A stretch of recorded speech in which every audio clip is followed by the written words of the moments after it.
Computer graphics की शुरुआत छोटे छोटे डॉट्स से हुई, जिन्हें पिक्सेल्स कहते हैं। ये पिक्सेल्स स्क्रीन पर रोशनी के छोटे छोटे ब्लॉक्स जैसे थे। शुरुआत में कंप्यूटर्स में ज्यादा पावर नहीं होती थी, वो सिर्फ कुछ ही कलर्स और सिंपल शेप्स दिखा सकते थे। फिर भी आर्टिस्ट्स और प्रोग्रामर्स ने इसमें संभावनाएं देखी। उन्होंने इन पिक्सेल्स का इस्तेमाल करके सिंपल गेम्स, डिजाइन्स और इमेजेस बनाए। सोचो, एक काले बैकग्राउंड पर रंग बिरंगे स्क्वायर्स वाले गेम खेलना कैसा होगा। ये आर्ट और एंटरटेनमेंट का एक नया और एक्साइटिंग तरीका था। ये शुरुआती ग्राफिक्स आज भले ही सिंपल लगे, लेकिन इन्होंने आज के जबरदस्त कंप्यूटर ग्राफिक्स की नींव रखी। पहले के कंप्यूटर्स में कमांड लाइन इंटरफेस होता था। यूजर्स को पिक्सल बाय पिक्सल इमेज बनाने के लिए कोड टाइप करने पड़ते थे। ये एक धीमा और बोरिंग प्रोसेस था, लेकिन इसने शुरुआती लोगों को डिजिटल आर्ट की संभावनाओं को एक्सप्लोर करने का मौका दिया। इन शुरुआती एक्सपेरिमेंट्स ने ज्यादा यूजर फ्रेंडली टूल्स और बेहतरीन ग्राफिक्स का रास्ता बनाया। जैसे जैसे कंप्यूटर ज्यादा पावरफुल होते गए, वे ज्यादा कलर्स और पिक्सेल्स दिखा सकते थे। इससे ज्यादा डिटेल्ड और कॉम्प्लेक्स इमेजेस बनने लगी। सिंपल शेप्स से कंप्यूटर ग्राफिक्स असली चीजों और सीन्स जैसी दिखने लगी। ये एक छोटा सा कदम था, लेकिन डिजिटल आर्ट के भविष्य के लिए एक बड़ी छलांग थी। पिक्सल बेस्ड ग्राफिक्स इमेजेस बनाने के लिए छोटे स्क्वायर्स का इस्तेमाल करते थे, लेकिन एक नया तरीका आया, वेक्टर ग्राफिक्स। पिक्सेल्स की बजाय वेक्टर ग्राफिक्स लाइंस, कर्व्स और शेप्स को डिफाइन करने के लिए मैथमेटिकल फॉर्मूला का इस्तेमाल करते थे। इसका एक बड़ा फायदा था, वेक्टर ग्राफिक्स को बिना क्वालिटी खोए किसी भी साइज में बदला जा सकता था। एक सर्कल बनाने के बारे में सोचो, पिक्सल बेस्ड ग्राफिक्स में सर्कल को बड़ा करने पर वो ब्लॉकी दिखेगा, लेकिन वेक्टर ग्राफिक्स के साथ सर्कल कितना भी बड़ा या छोटा हो, वो स्मूथ और शार्प रहेगा। इसने वेक्टर ग्राफिक्स को लोगोज, इलस्ट्रेशंस और डिजाइन्स के लिए परफेक्ट बना दिया, जिन्हें स्केलेबल होने की जरूरत थी। एडोबी इलस्ट्रेटर जैसे सॉफ्टवेयर प्रोग्राम्स के आने से वेक्टर ग्राफिक्स बनाना और बदलना आसान हो गया। डिजाइनर्स अब स्मूथ कर्व्स, परफेक्ट शेप्स और इंट्रिकेट डिजाइन्स मैथमेटिकल प्रेसिजन के साथ बना सकते थे। इसने ग्राफिक डिजाइन, टाइपोग्राफी और इलस्ट्रेशन जैसे फील्ड्स में क्रांति ला दी। वेक्टर ग्राफिक्स के आने से कंप्यूटर ग्राफिक्स में एक बड़ा बदलाव आया। इसने ज्यादा प्रेसिजन, स्केलेबिलिटी और फ्लेक्सिबिलिटी दी। इससे डिजाइनर्स और आर्टिस्ट्स के लिए संभावनाओं का एक नया रास्ता खुल गया, जो अब आसानी से कॉम्प्लेक्स और आकर्षक डिजाइन्स बना सकते थे। 3D मॉडलिंग के आने से कंप्यूटर ग्राफिक्स ने एक बड़ी छलांग लगाई। अब सिर्फ फ्लैट इमेजेस बनाने की बजाय आर्टिस्ट्स और डिजाइनर्स डेप्थ और वॉल्यूम वाली ऑब्जेक्ट्स और सीन्स बना सकते थे। इसने डिजिटल दुनिया को देखने और उसके साथ इंटरैक्ट करने के तरीके को बदल दिया। सोचो, एक कार बनाना मेटल और टूल्स से नहीं, बल्कि कंप्यूटर पर वर्चुअल टूल्स से। आप बॉडी का हर कर्व, इंजन का हर डिटेल, सब कुछ एक डिजिटल स्पेस में बना सकते हैं। यही 3D मॉडलिंग की पावर है। शुरुआती 3D मॉडल्स सिंपल थे और अक्सर ब्लॉकी दिखते थे, लेकिन जैसे जैसे टेक्नोलॉजी आगे बढ़ी, वैसे वैसे 3D मॉडल्स की कॉम्प्लेक्सिटी और रियलिज्म भी बढ़ता गया। आर्टिस्ट्स और डिजाइनर्स अपनी क्रिएशंस को असली जैसा दिखाने के लिए टेक्सचर्स, लाइटिंग और शेडोज ऐड कर सकते थे। 3 डायमेंशंस में ऑब्जेक्ट्स बनाने और बदलने की क्षमता ने नए रोमांचक रास्ते खोले। इसने फिल्मों में realistic special effects, immersive 3D video games और डिटेल्ड आर्किटेक्चरल विजुअलाइजेशंस का रास्ता बनाया, जिससे इंडस्ट्रीज बदल गई और दुनिया भर के दर्शक मंत्रमुग्ध हो गए। 3D मॉडल बनाना एक कंकाल बनाने जैसा है। रेंडरिंग उसमें मांस, त्वचा और कपड़े डालकर उसे असली जैसा दिखाने जैसा है। रेंडरिंग कंप्यूटर प्रोग्राम्स का इस्तेमाल करके यह दिखाता है कि लाइट 3D सीन के साथ कैसे इंटरैक्ट करती है। इससे एक 2D इमेज बनती है जो रियलिस्टिक लाइटिंग, शैडोज और टेक्सचर्स के साथ 3D मॉडल दिखाती है।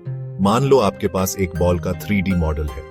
रेंडरिंग बॉल को प्लास्टिक जैसा स्मूथ और शाइनी, टेनिस बॉल जैसा एरएफ या डिस्को बॉल जैसा रिफ्लेक्टिव दिखा सकता है। रेंडरिंग ही 3D दुनिया को जीवंत बनाता है। अलग अलग रेंडरिंग टेक्निक्स से अलग अलग लेवल का रियलिज्म मिलता है। कुछ टेक्निक्स स्पीड पर फोकस करती है, जल्दी से इमेजेस बनाती है, जबकि कुछ फोटो रियलिज्म को प्राथमिकता देती है, ज्यादा समय लेती है लेकिन कमाल के रिजल्ट्स देती है। जैसे जैसे कंप्यूटर ज्यादा पावरफुल होते गए, रेंडरिंग टेक्निक्स तेजी से आगे बढ़ी। इसने ज्यादा रियलिस्टिक शैडोज, रिफ्लेक्शंस और टेक्सचर्स को संभव बनाया, जिससे डिजिटल और असली के बीच का फर्क कम होता गया। रेंडरिंग टेक्निक्स का विकास कंप्यूटर ग्राफिक्स में विजुअल रियलिज्म की सीमाओं को आगे बढ़ाता जा रहा है। सेक्शन 5 इमेज एडिटिंग में क्रांति, एडोबी फोटोशॉप और डिजिटल डार्क रूम्स का जन्म। डिजिटल फोटोग्राफी से पहले फोटोग्राफर्स अपनी तस्वीरों को डेवलप करने के लिए डार्क रूम में फिल्म डेवलप करते थे। फिर आया एडोबी फोटोशॉप, एक ऐसा सॉफ्टवेयर जिसने इमेज एडिटिंग में क्रांति ला दी और लाखों लोगों के लिए डिजिटल डार्क रूम बन गया। फोटो से अनचाहे ऑब्जेक्ट्स हटाने, कलर्स को ठीक से एडजस्ट करने या अलग अलग इमेजेस को आसानी से मिलाने की कल्पना करो। फोटोशॉप ने यह सब और बहुत कुछ संभव बना दिया। फोटोशॉप ने रीचिंग, कलर करेक्शन और फोटो मैनिपुलेशन के लिए पावरफुल टूल्स दिए। इसने आर्टिस्ट्स, फोटोग्राफर्स और डिजाइनर्स को इमेजेस को ऐसे तरीकों से बदलने की अनुमति दी जिसकी पहले कल्पना भी नहीं की जा सकती थी। फोटोशॉप के साथ संभावनाएं अनंत हो गई। आप बादलों वाले आसमान को धूप वाले आसमान में बदल सकते हैं, पोर्ट्रेट से दाग धब्बे मिटा सकते हैं या अलग अलग जानवरों के अंगों को मिलाकर फैंटास्टिक जीव भी बना सकते हैं। इसने इमेज एडिटिंग को सभी के लिए उपलब्ध कराया, जिससे प्रोफेशनल लेवल के टूल्स कंप्यूटर वाले किसी भी व्यक्ति के हाथों में आ गए। सेक्शन 6 मोशन में महारत, ऑटोडेस्क माया और एनिमेशन की कला। फिल्मों, गेम्स और एनिमेशन में किरदारों और वस्तुओं में जान डालने के लिए मूवमेंट की कला में महारत हासिल करने की जरूरत होती है। ऑटोडेस्क माया एनिमेटर्स के लिए एक पावरफुल टूल के रूप में उभरा, जिससे वे कॉम्प्लेक्स और रियलिस्टिक कैरेक्टर एनिमेशन और स्पेशल इफेक्ट्स बना सकते हैं। एक डिजिटल कैरेक्टर के मूवमेंट को हड्डी दर हड्डी, मांसपेशी दर मांसपेशी कंट्रोल करने की कल्पना करो।